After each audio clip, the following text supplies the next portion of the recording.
Hello again, fifth graders. We are beginning lesson 2.4, and our learning target is displayed here.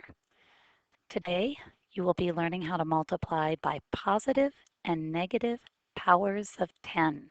So this is the power lesson. The new vocabulary, powers of 10, and exponential notation. So we've already talked about standard notation, expanded notation, number and word notation, and now we'll add to our vocabulary exponential notation. Remember, you can stop the video at any time and take notes.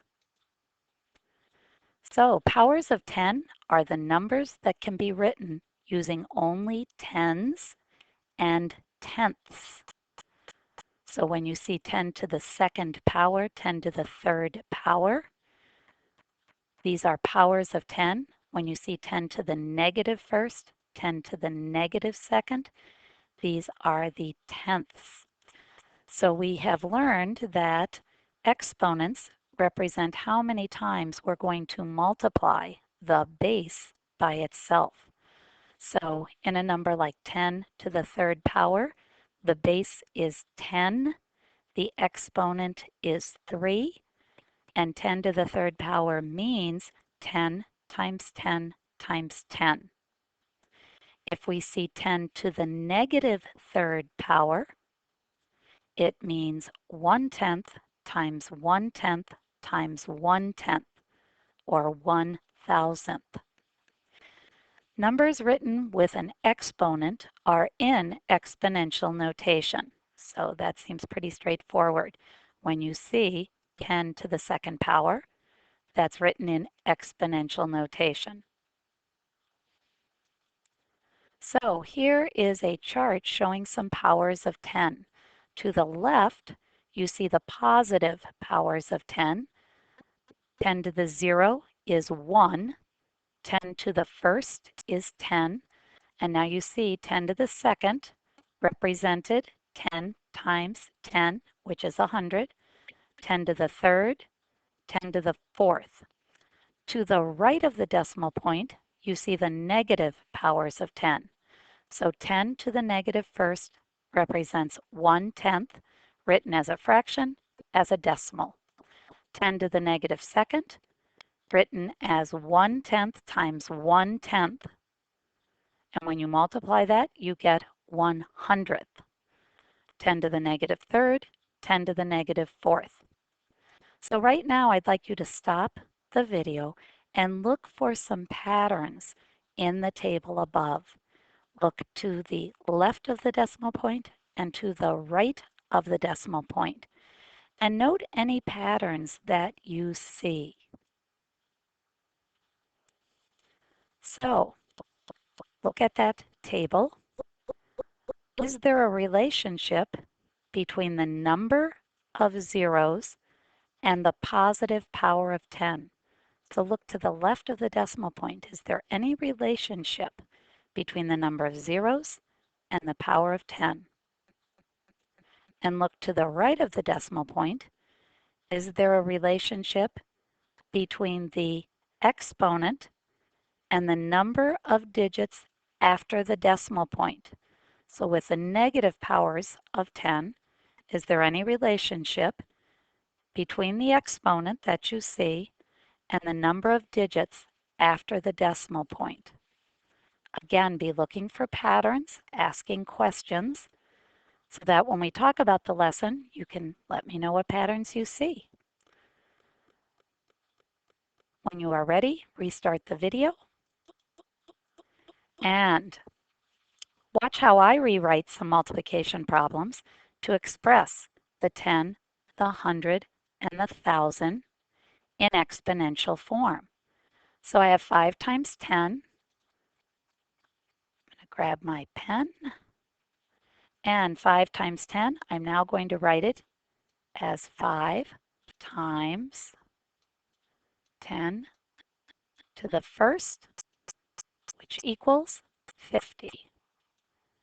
And I'm going to write 5 times 100 as 5 times 10 to the second power, which equals 500.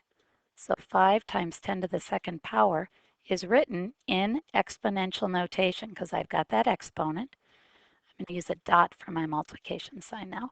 5 times 1,000 is 5 times 10 to the third, which is 5,000.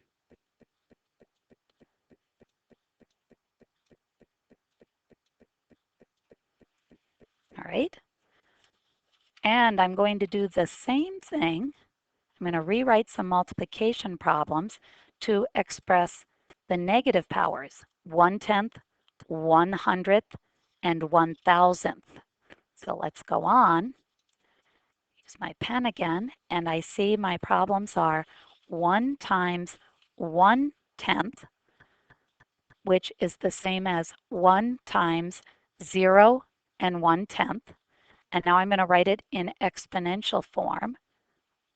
1 times 10 to the negative first power, which is the same as 1/10 in my decimal. And I see 1 times 100th in exponential, 1 times 10 to the negative second. Whoa, that pen got away from me. See if I can erase that line. Goodness, kind of erased everything.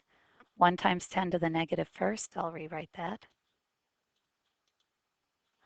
1 times 10 to the negative second. And you can probably predict how this will look. 1 times 1,000th is 1 times 10 to the negative third, which is 0.001. So I've done some problems with positive and negative exponents. I've written them in exponential form. So now I've got a blank page to show you some examples that use patterns that you may have noticed in the table, and I hope that you did. So for example, my first problem is going to be 75 times 10 to the second power. And that would be 75 times 100.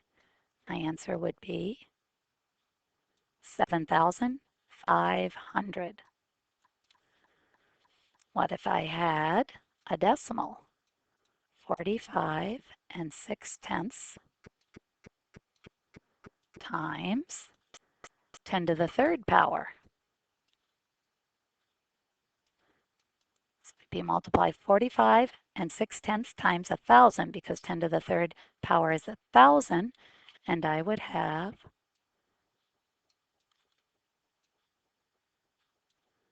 45,600. And one more example with a positive power. If I had 490 times 10 to the fourth, it would be multiplying 490 times 10,000. I'm going to get 4,900,000. Commas in there. Now what if I took this same number, 75, and I multiplied it by 10 to the negative second power? Look at my answer. Let's fix that a little bit and see if you can discover a pattern. Remember, 75 times 10 to the negative second would be 75 times 100th. What if I take that 45.6, 45 and 6/10, and multiply it by 10 to the negative third, which is multiplying by 1,000th, I get the result. Oops.